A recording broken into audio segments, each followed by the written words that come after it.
My name's Rehad Desai. I'm the filmmaker, documentary filmmaker from The Giant is Falling. It's part 2 of a trilogy following Mine is Shot Down, which chronicled the most dramatic expression of rising inequality in South Africa. And Mine is Shot Down won a very significant award. What was that? That was the International Emmy. The first time South Africa's ever won it. It was huge. We got a tremendous amount of publicity and attention for the film. It's continuing to screen around the world, festivals, and just a few weeks ago won another festival. This is 3 years into the life of the film, so it's been incredible the way people have taken it up. I think it's hit a zeitgeist in a way. And the current film, This Giant is Falling, what's the structure of that? It's really a chronicle of the events following Marikana, where we look at the fall from grace of the ANC, and it's really done.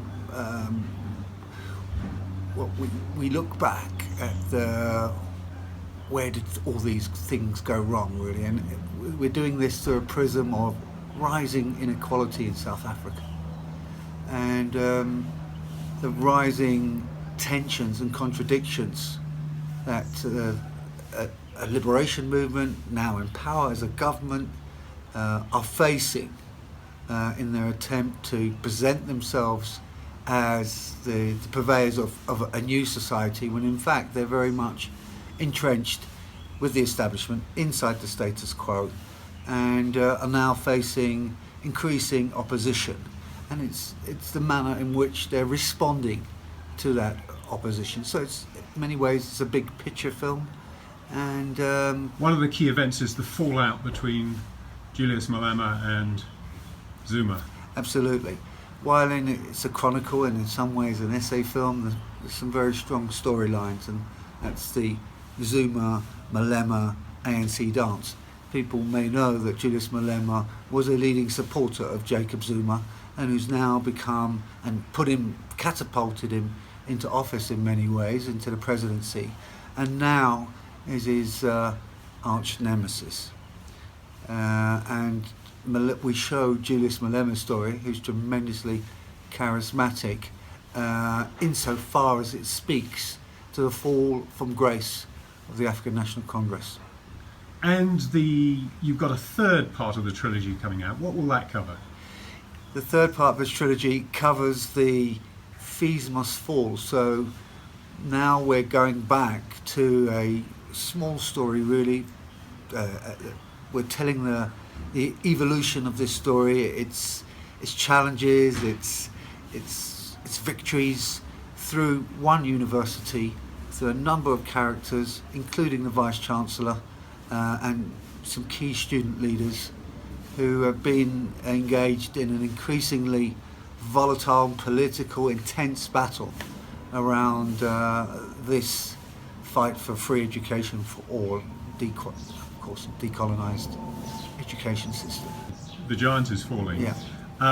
What has been the distribution of that? Well, we've just finished the film, so we've had a great start with the Johannesburg Film Festival. We won the Best South African Film. We were competing with a number of fiction films in that competition. It's gone on to premiere at IDFA, perhaps the most prestigious documentary film festival around, and we are hoping for cinema release in South Africa, Steer Kinnico, Cinema Nouveau, move on from there with a TV release at ENCA and hopefully ETV again. But again, we will be having a serious outreach campaign with producing thousands of DVDs, screenings across South African society in order to deepen the conversation about where we're at, who we are, and where we're going. How can we keep our leaders accountable? How can we ensure that democracy not only survives, but goes on to thrive? And how do you think this is going to play out? What's going to happen to the ANC? I think we're in a situation where Jacob Zuma's power is so entrenched because of his considerable patronage networks that he's going to manage to hold on to power within the ANC and therefore government. And this will mean that the 2019 general elections, just 2 years away now, will be in the balance. I think it's a strong probability, if Zuma does stay in power, that they will lose this election and will be faced with possibly a hung parliament or a de facto coalition, as we see now in many of the country's municipalities. Where the giant is falling showed how we got there, where the big metros were lost to the DA, the largest single party, but a party which didn't have a large enough majority to govern. They've had to do that alongside the economic freedom fighters, Julius Malema's own party.